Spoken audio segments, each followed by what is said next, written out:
Section 74 ए में क्या होता है, हमें शो कॉज नोटिस इशू होता है।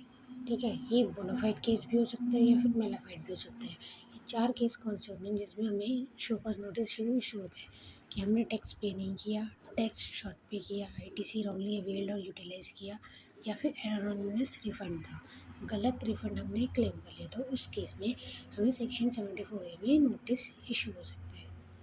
ठीक है, टाइम लिमिट क्या है शो कॉज नोटिस इशू करने की? टाइम लिमिट है विद इन 42 मंथ्स, यानी कि 3 years 6 month from due date of furnishing annual return, और 42 months from date of erroneous refund. Refund के केस में 42 मंथ फ्रॉम डेट जिस दिन हमने रिफंड दिया, और बाकी 3 केस में tax not paid, short period और आईटीसी रॉन्गली क्लेम में due date of furnishing annual return.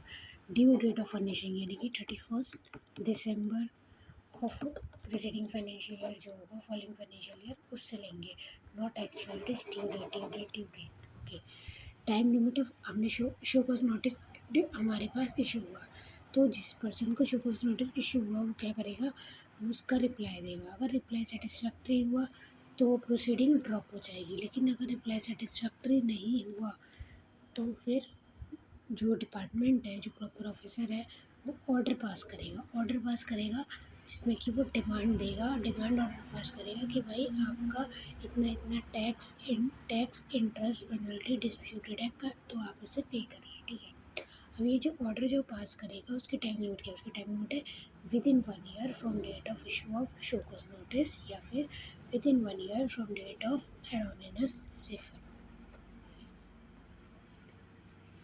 Show cause notice issue नहीं हुआ अगर डिस्प्यूटेड अमाउंट जो है लेस देन ₹1000 है, यानी कि अगर 9999 तक अमाउंट है तो शो कॉज नोटिस इशू नहीं होगा।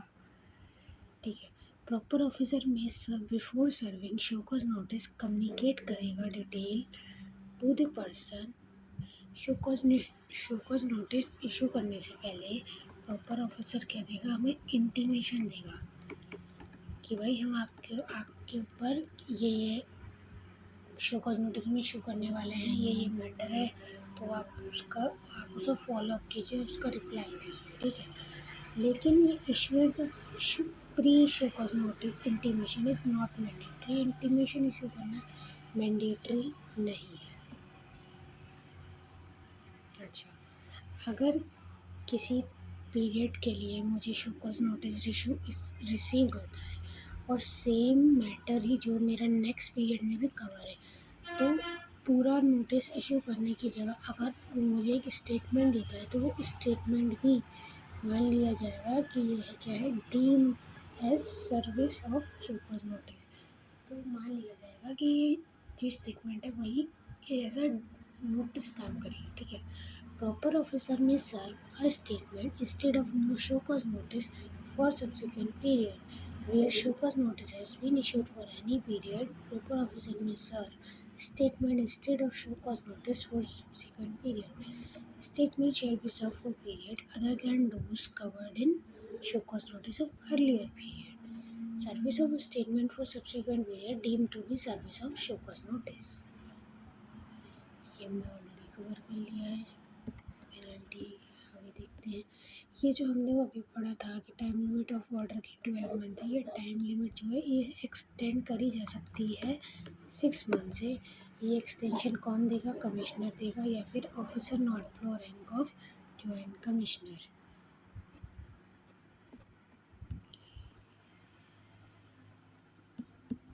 पेनल्टी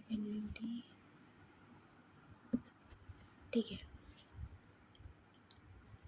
अगर शो कॉज नोटिस इशू हुआ, ठीक, उसमें ये पाया गया कि कंपनी ए इन्वॉल्व है, कंपनी बी इन्वॉल्व है, और उस मिस्टर ए भी इन्वॉल्व है और मिस्टर बी भी इन्वॉल्व है।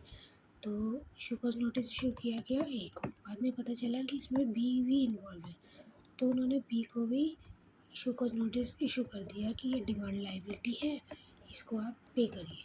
ठीक है, अगर ये ए वाला जो नोटिस था इसकी प्रोसीडिंग ड्रॉप हो जाती है, कंक्लूड हो जाता है, तो माना जाएगा कि जो बी को जो नोटिस हुआ था उसकी प्रोसीडिंग भी कंक्लूड हो गई है। ठीक है, Conclusion of proceeding against the main notice would be deemed to be the conclusion of proceeding against all co-notices, and the entire case will stand closed. ये है सेक्शन 74A की समरी। हमने देख लिया शो कॉज नोटिस कब issue कर सकते हैं, कब नहीं कर सकते, टाइम लिमिट क्या है शो कॉज नोटिस इशू करने की, स्टेटमेंट को हम डीम मान लेंगे, नोटिस कब मान लेंगे, फॉर सब्सिक्वेंट पीरियड। ठीक है, इंटीमेशन इशू करना मैंडेटरी नहीं है। Okay, team show cause notice आ गया कि अगर सेम मैटर है, सेम मैटर कवर है जो कि ओरिजिनल शो कॉज नोटिस में था, तो जो स्टेटमेंट इशू करी गई है वो deem to be show cause notice. Penalty हम अभी देखते हैं। Issue of order, issue of order में क्या होता है, या तो आपका एक ये प्रॉपर ऑफिसर कहे कि भाई आपका ये लाइबिलिटी बन रही है, इसे पे करिए, इसे हम पे करते हैं DRC-03 से। ठीक है, और ये टाइम लिमिट जो होती है ऑर्डर की 12 मंथ होती है, एक्सटेंशन कर सकते हैं 6 मंथ। एक्सटेंशन कौन करेगा, कमिश्नर और officer not below rank of JC। ठीक है, ये एक स्पेशल केस है। पेनल्टी, अगर आपने टैक्स, आपने GSTR 1 भरी, ठीक है, GSTR 1 में आपने डिक्लेयर किया कि मेरी टैक्स लायबिलिटी ये है, बट आपने 3B फाइल नहीं की, 3B आपने फाइल नहीं की, तो GSTR 1 में हम सेल्फ असिस्टेड से डिक्लेरेशन देते हैं, या फिर हमने अमाउंट कलेक्ट तो किया कस्टमर से लेकिन वो पे नहीं किया, तो उस केस में विद इन 30 डेज तक अगर हमने पे नहीं किया तो हमारे पास पेनल्टी लग जाएगी 10% ऑफ टैक्स ड्यू और 10,000 विचेवर इज हायर। लेकिन ये केवल नॉन फ्रॉड केसेस होगा, हम भूल गए, जानबूझ के गलती की, तो ये इसमें कवर नहीं होगा। अब आ जाते हैं पेनल्टी। पेनल्टी सेक्शन 74 की पेनल्टी। ठीक है, अगर आपका बोनाफाइड केस है, यानी कि other than fraud, wilful statement या फिर सप्रेशन ऑफ फैक्ट का केस है, आपको शो कॉज नोटिस इशू करने से पहले ही आपने जमा कर दिया टैक्स और इंटरेस्ट, तो आपको कोई पेनल्टी नहीं लगेगी।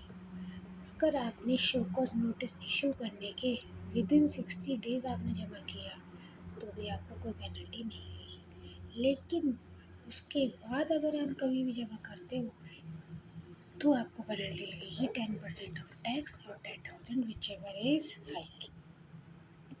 मेलाफाइड केस, आपने tax not paid, short paid, ITC wrongly claim या एररोनियस रिफंड जानबूझ के किया, ड्यू टू फ्रॉड किया, या फिर विलफुल स्टेटमेंट था, या फिर सप्रेशन ऑफ फैक्ट था।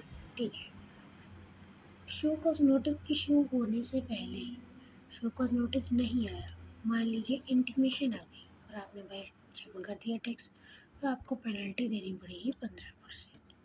अगर आपको शो कॉज नोटिस आया और फिर शो कॉज नोटिस इशू होने के बाद विद इन 60 डेज तक आप पेमेंट करते हो तो आपको लगेगी 25% ऑफ टैक्स। अगर आपको ऑर्डर आया, ऑर्डर के विद इन 60 डेज आप जमा करते हो तो लगेगा 50%। ऑर्डर के 60 डेज के बाद अगर आप कभी भी जमा करते हैं तो आपको लगेगी 100% ऑफ टैक्स की पेनल्टी। ठीक है, टाइम लिमिट हमने ऑलरेडी कवर करी थी, 6 मंथ एक्सटेंशन, 12 मंथ। ये बोनाफाइड केस में भी देखा था, अगर सेल्फ असेस टैक्स है या फिर अमाउंट कलेक्टेड नॉट पेड है विद इन 30 डेज तो पेनल्टी ये लगेगी। टाइम लिमिट तो हमने पढ़ी ली थी 42 मंथ्स। ठीक है, शो कॉज नोटिस इशू नहीं होगा और डिस्प्यूटेड अमाउंट लेस देन ₹1,000 है। अगर इशू करना intimation before show cause notice ये मैंडेटरी नहीं है। तो इसके साथ ही कंप्लीट होता है हमारा सेक्शन 74।